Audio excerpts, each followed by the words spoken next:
Kiongozi wa chama cha upinzani cha Wiper Democratic Movement na aliyewahi kuwa makamu wa rais nchini Kenya, Kalonzo Musyoka, amesema kuwa wanafanya uchunguzi wa mauzo ya hivi karibuni ya hisa za National Media Group zilizonunuliwa na mfanyabiashara kutoka nchini Tanzania, Rostam Aziz, akisisitiza kuwa uhuru wa vyombo vya habari hautakiwi kuingiliwa. Kalonzo amedai kuwa kuna kiasi cha shilingi milioni 866 kilichotengwa kwa asili kwenye bajeti ya ziada kupitia idara ya serikali ya utangazaji kwa ajili ya malipo ya haraka yanayohusiana na mchakato huo, jambo lililotiliwa mashaka kwenye uhuru wa habari. Amemtaka mwanahisa mkuu mpya Rostam kueleza mkakati yake kuhakikisha kuwa shirika hilo linaendelea kwa uhuru, akitaja historia yake ndefu tangu enzi za harakati za uhuru. We're even seriously investigating the recent divestiture majority sale ya Nation Media because ni one of the houses ambazo zilianza the late Aga Khan mwanzilisho mambaya was because the Nation Media was part of the struggle for the independence of this country.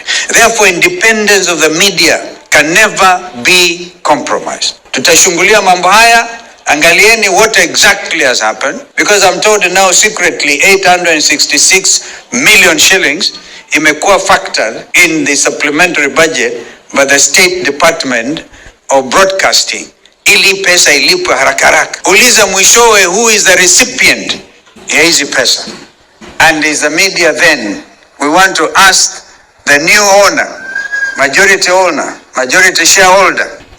shareholder vile amesema ataguarantee independence of the Nation Media House, because it's a very important instrument in terms of communication in this country. Hakikishe hiyo inafanyika, la sivyo wote hawa. And Rigiji has given us an amazing thing. Mfanyabiashara maarufu nchini Tanzania Rostam Aziz alinunua kampuni ya vyombo vya habari vya Kenya ya National Media Group yenye makao makuu yake jijini Nairobi nchini Kenya. Rostam amenunua kampuni hiyo baada ya makubaliano ya kimkataba na mmiliki wa awali ambayo ni taasisi ya Aga Khan. Miongoni mwa vituo vya habari vinavyomilikiwa na National Media Group ni gazeti la Daily Nation, The East Africa, Daily Monitor kutoka nchini Uganda, Taifa Leo, Business Daily, television ya NTV pamoja na magazeti ya Mwananchi, pia na Mwanaspoti kutoka nchini Tanzania.